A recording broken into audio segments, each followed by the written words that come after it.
Hello and welcome to another episode of Rovis Rants. Vince McMahon. If you're a wrestling fan, you know who Vince McMahon is.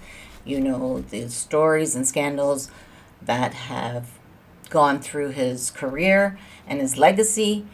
And you probably are well aware of the last SA complaint where he supposedly was paying a Janel Hill $3 million to keep quiet about things that were happening between the two of them. But after the first mil, he stopped paying. So she went to the court and asked that the NDA that she signed not be valid because she didn't get all her money. He didn't keep up his end of the deal. Well, now Vince is talking a little bit more, and he's hitting back.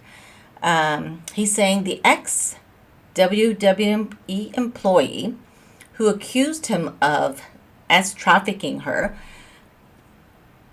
by claiming she pursued the affair by sneaking into his penthouse in the middle of the night, even though she had a fiance who lived with her in the same building. So McMahon's lawyers put forward a motion to compel during the arbitration and obtained by the Daily Mail. The 78-year-old wrestling mogul claims that the 43-year-old Janel Grant was a willing participant in the relationship that went on for 3 years. McMahon also continued to deny the explosive charges levied against him in her lawsuit, including the claim that he defecated on her during a threesome with John Laurinaitis. The plaintiff would often visit the defendant at his condominium at all hours, including at 2:30, to pursue the affair, and then return back to the condominium where she shared with her fiance Brian Goncalves the same night.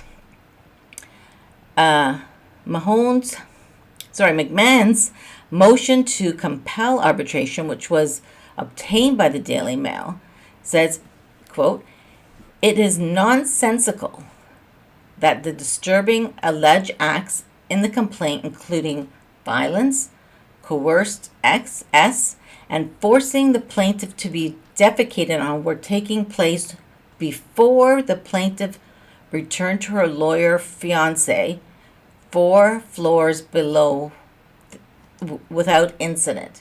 So let's take a step back here. So McMahon is claiming she's living with her boyfriend, who's a lawyer, not just boyfriend, I guess, fiance, and she, according to Vince McMahon, would leave the apartment, go down, spend time with him, some special time, and then make her way back up as if nothing happened.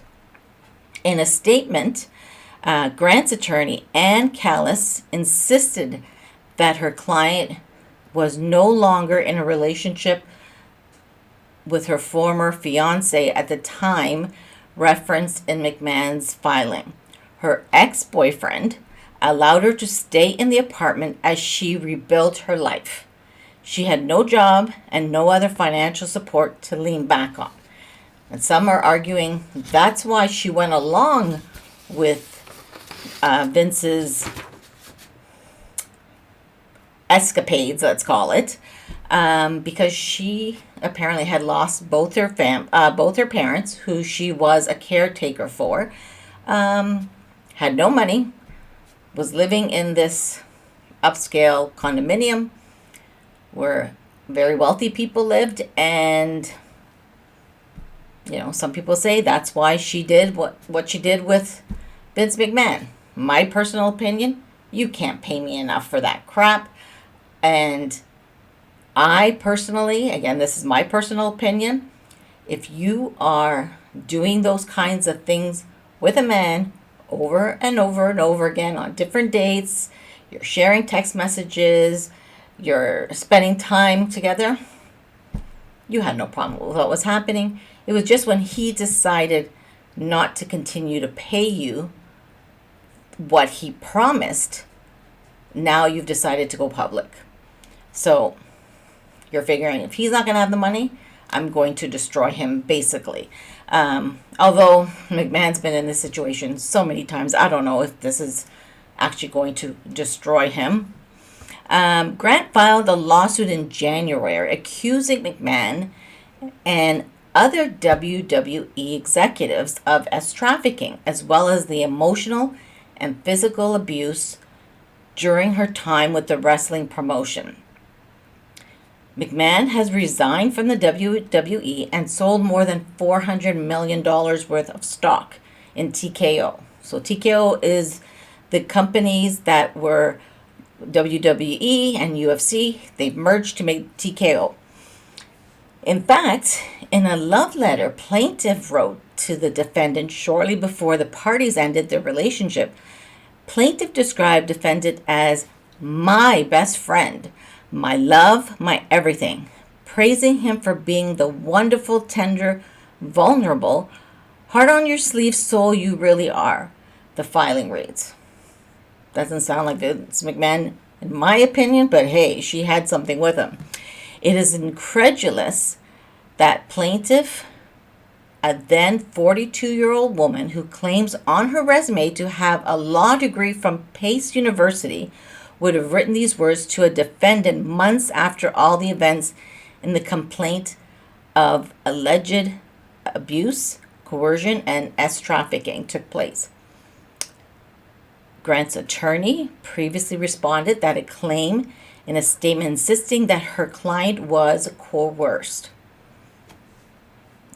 Again, if you watch some of my videos, you'll know that just because I'm a woman doesn't mean I believe all women or take their thing. I like to listen to all the information, take in the facts, and decide what's really happening here. Because unfortunately, we're finding more and more of these type of women who agree to do things and then come back, try to destroy the men, sometimes don't even do things that they allege, and then,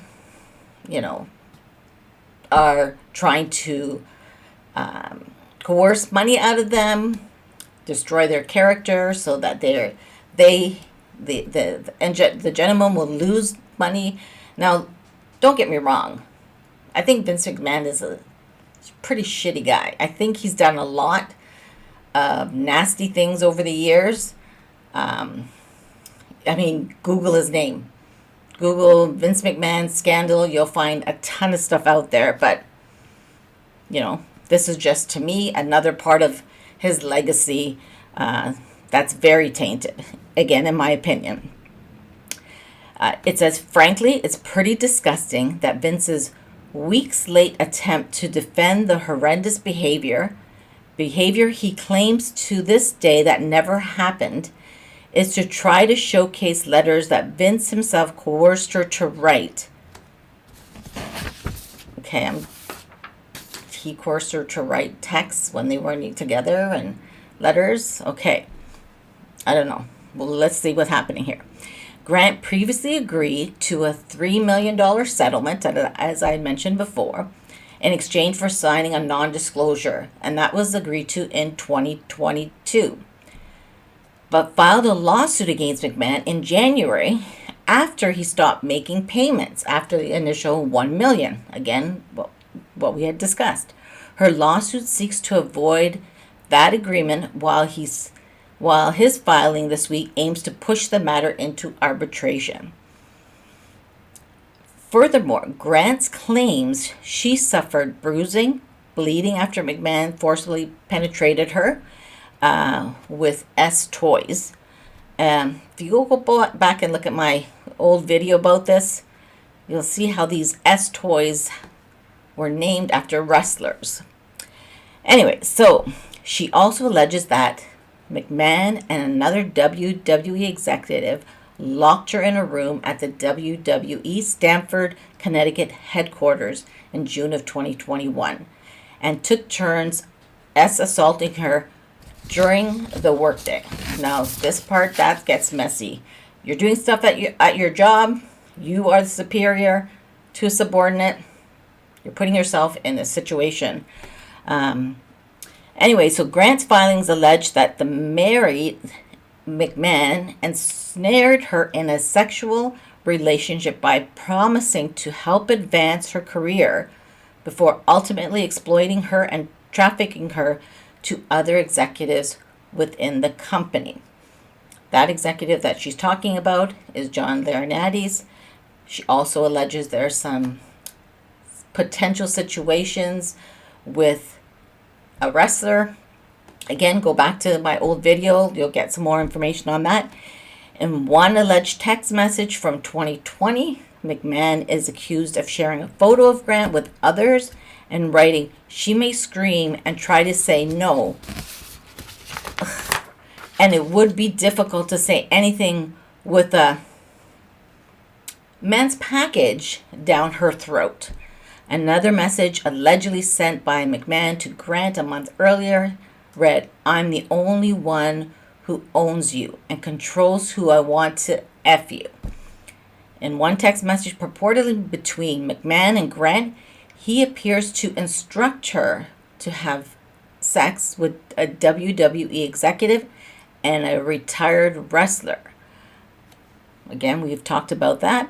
Grant claims that McMahon directed her to regularly visit Laurinaitis at a hotel where the two had daily sexual encounters prior to reporting to the office. So I guess she did one job before she came to do another. "I've left that hotel feeling bad about myself every time," Grant claimed. You felt bad, but you kept going back and you kept doing it. Got it. Through his own attorney, Edward Brennan, Laurinaitis denied the allegations, which his counsel called a misguided complaint. So listen to the words, a misguided complaint. Not saying that did not happen, saying that it's misguided. It's a play on words, I'm assuming. The truth will come out. That's what they claim. John is the uncle of former NFL linebacker James Laurinaitis. His brother Joe and Marcus also wrestled in the WWE. Callis, so that's her lawyer, has issued her own statement in response to McMahon's filing this week. Vince McMahon has never known a storyline that he doesn't twist to fit his own shameful narrative. Now, I agree with that. He's into some very weird, kinky storylines in wrestling. Is this just one of them? I guess we'll find out at some point. Her father was in in-home hospital during the final days, with Janel continued to care for him around the clock. So this is all part of giving some backstory. Prior to his death, she had been caring for her blind, wheelchair-bound mother, using the grief of someone who lost both of her parents in an all-new level of disgusting. Again, she lived in the same building. They knew each other. She was a caregiver for her parents. She went along with all these nasty things. Again, go back to my other video. You'll find out this has started even before she started working. But when he was trying to entice her towards a job, not the way most people entice, and try to come up with a compensation package. He had his own version, I guess. The two met in March of 2019 when Miss Grant was dealing with profound grief and struggling financially. So again, living in a condo that's very expensive. It houses people like Vince McMahon, who is a multimillionaire. McMahon seemed like a savior for Grant, but she soon began to feel otherwise. Again, they met in 2019. He paid her out in 2022. So this went on, again, for 3 years. She showed up at different hotels, went to different places at work, met with other wrestlers, met with other executives. Somehow, he's not with you all the time. You're making those decisions and you're making those choices.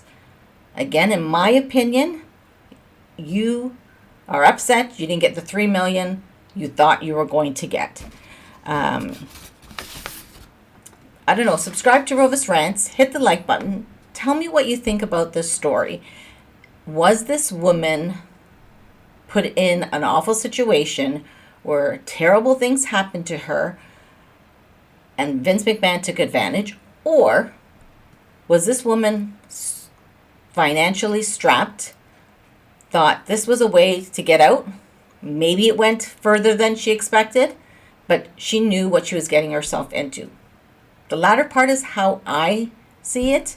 And again, some people may not agree. They may be upset with my analogy of what I think happened. I think, Vince is a scummy, shitty man. I think she put herself in a situation and she agreed to go back over and over and over and allow different men to be with her. And to me, that's her choice. She's not a 20-year-old kid who got herself in she was in her 40s. So again, subscribe to Rovis Rants. Tell me in the comment section, what is your stance? What's your take on this whole situation?